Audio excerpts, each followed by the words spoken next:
Alright, so I need to talk to you about something that's quietly turning into one of the strangest power shifts in the entire NFL right now, and almost nobody outside of Cleveland is paying close enough attention to it. This isn't a rumor or a hot take pulled out of thin air. This is something actually happening, in real time, inside the Browns facility in Berea, Ohio, and the people closest to it are saying things publicly that should be a much bigger deal than they currently are. Here's the situation in plain terms.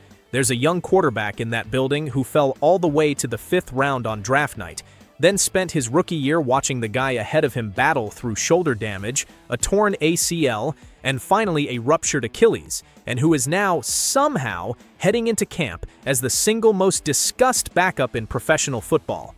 Not the most discussed rookie. The most discussed, period, among every quarterback in this league who isn't a starter.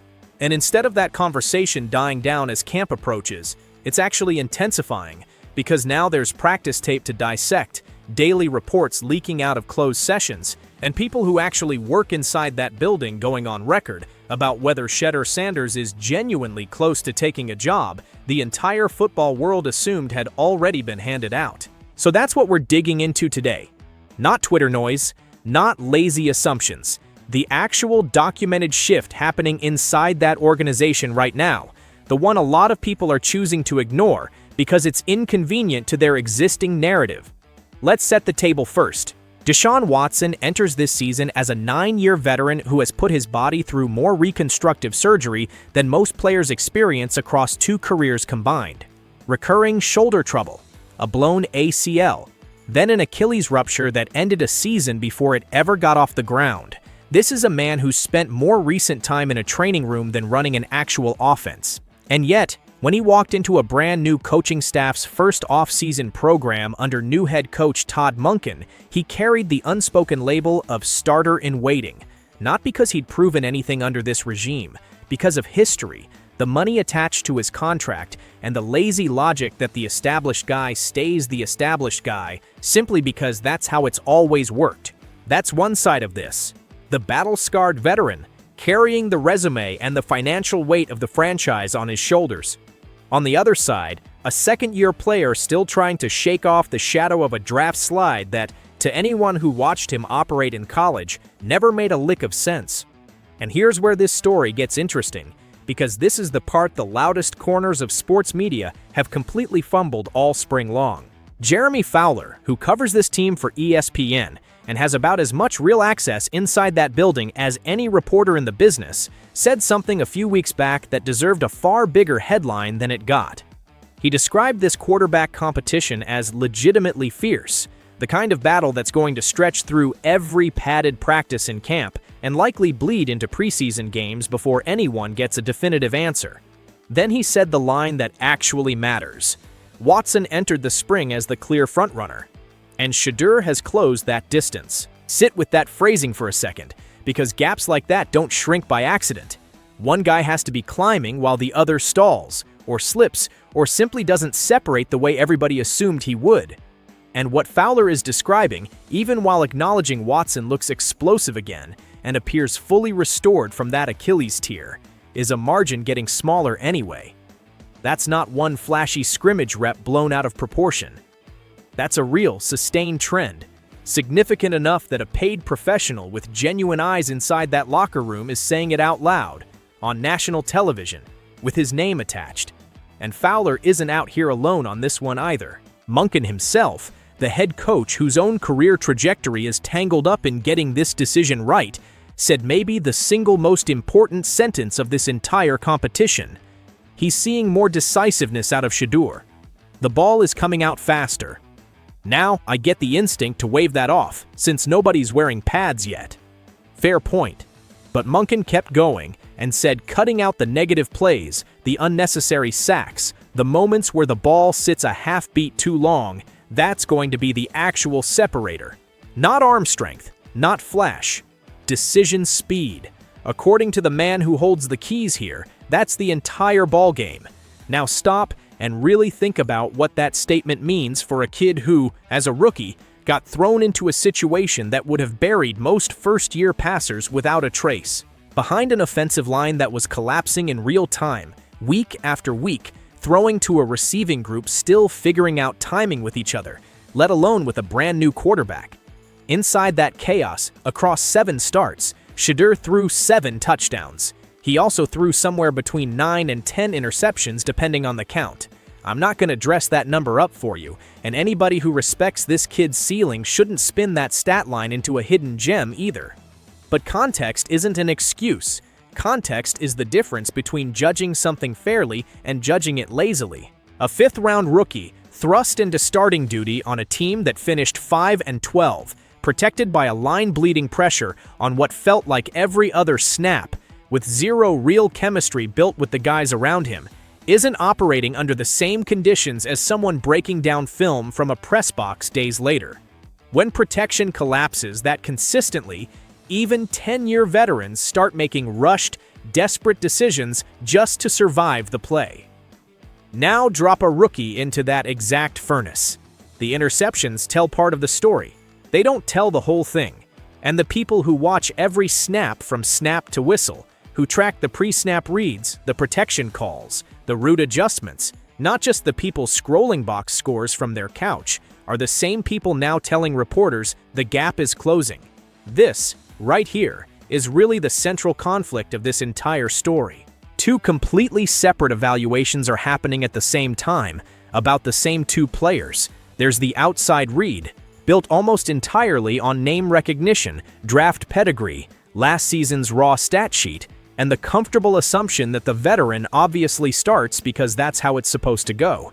And there's the inside read, built on what's actually unfolding on that practice field day after day. Right now, those 2 versions of reality point in opposite directions. The public still mostly assumes Watson jogs out there week 1 without resistance. The people actually inside that building are telling reporters this thing is genuinely wide open. I don't think that disconnect is some media conspiracy. I think it's something far more human. It's genuinely hard for people to abandon a story they've already finished writing in their heads.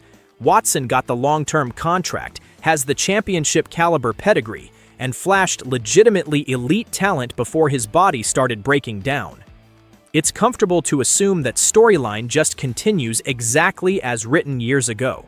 It costs nothing to keep believing it. Meanwhile, accepting that a rookie who threw double-digit interceptions might genuinely be the better option requires updating your mental model based on practice reports you can't personally verify.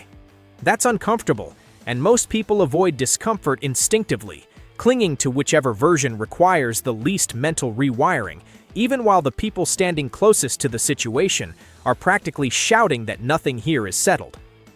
But competitions like this come with a built-in expiration date for the comfortable story. Eventually the pads go on, the preseason games kick off, and reality forces everybody's hand regardless of which version they'd prefer to keep telling. So let's actually break down what's fueling this shift, because once you isolate the pieces, it stops feeling mysterious at all and starts feeling almost inevitable. A second-year quarterback who already started games as a rookie carries something most first-year players, even the gifted ones, simply haven't earned yet. Real, live, painful, game speed experience. He's already stared down disguised NFL coverages built to confuse him. He's already felt a pocket collapse because he held the ball a half-second too long.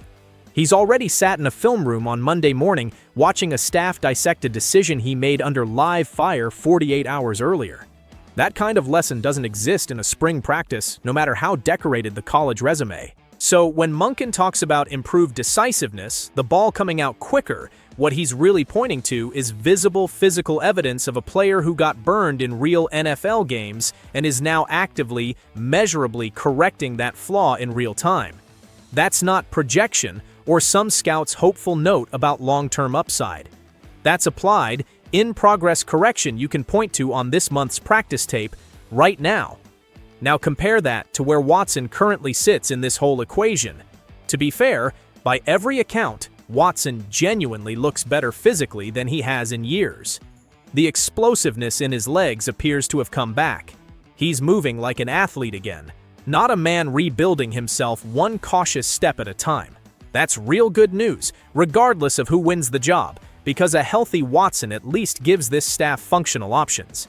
But being physically healthy and being mentally, rhythmically ready to operate an NFL offense are two different things. Just because the legs came back doesn't mean the timing did. It doesn't mean total command of a brand new offensive system snapped back into place the moment he got medical clearance. Watson is essentially trying to learn an entirely new system while simultaneously recovering physically and mentally from one of the most brutal multi-year injury stretches a quarterback can survive. That's two enormous variables stacked on top of each other. Shedeur is only dealing with one of those. He's learning the new system too, everybody is, but he isn't also rebuilding his entire body from a catastrophic injury at the same time. Framed that way, the fact that he's closing the gap stops sounding like a shocking underdog twist and starts sounding exactly like what you'd expect from a talented young passer who isn't carrying double the developmental weight his competition is hauling around. There's one detail buried in Monken's comments I keep coming back to: this idea of stacking plays, eliminating self-inflicted negative plays so the offense can string together positive, on-schedule plays instead of constantly digging itself out of holes. It sounds boring, but that phrase is the foundation of modern, efficient NFL offense. You don't need a quarterback throwing for 400 yards if he's also taking 3 sacks and tossing 2 picks in that same game. You need a guy who refuses to put his own offense in compromised positions. String enough clean plays together, and explosive plays start appearing on their own because the defense can no longer load up against any single tendency. In his own understated way, Monken is telling everyone exactly what he's grading these two passers on. Not flash, not raw arm talent. Just one question: who keeps this machine rolling forward without sabotaging it from the inside? And if that's really the grading scale, and I'm convinced it is, because this has been Monken's philosophy at literally every stop of his career, then Shedeur's rookie-year turnovers stop being a permanent red flag and start looking exactly like the correctable mistake this staff was hired to fix. Nobody brings in Todd Monken to polish a deep ball. You bring him in to fix decision-making, tempo, and situational execution, which means this competition is unfolding directly in front of the one coach most equipped to fix the precise flaw that's held both Shedeur and Watson back.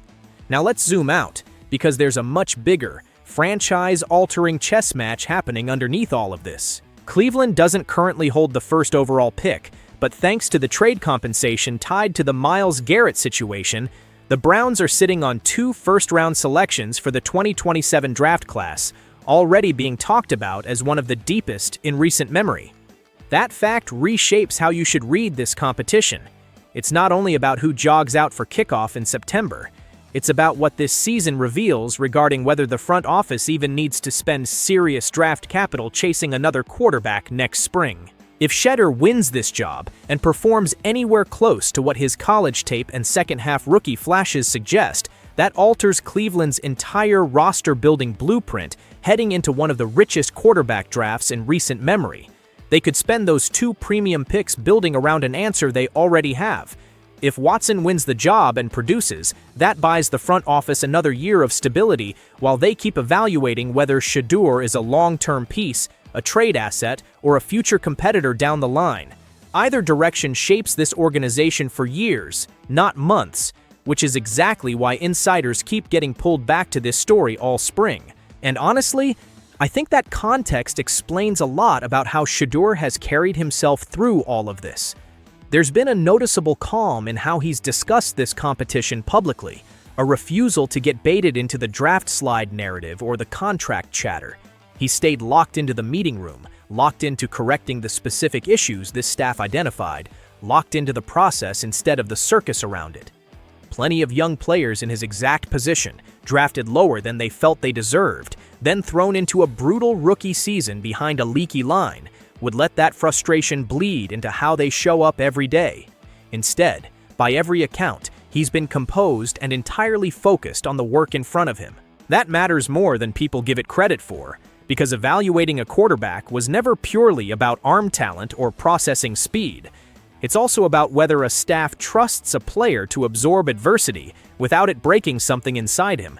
A rookie who throws double-digit picks and gets defensive about it sends a different message than one who comes back the next offseason, visibly tightening up his decision-making. One of those guys is showing you he's coachable. The other might already be showing you his ceiling. From everything coming out of Berea this spring, Shedeur is sitting squarely in that first category, which is probably exactly why this competition has stayed alive far longer than the outside world expected. So where does this actually go from here? Training camp brings the pads, and pads change everything about this equation. Pressure timing shifts the instant real contact starts, throwing windows shrink. Hesitation gets punished instantly instead of forgiven the way it is in a no-contact spring practice. That's traditionally the exact moment young quarterbacks either take a genuine leap forward or get fully exposed.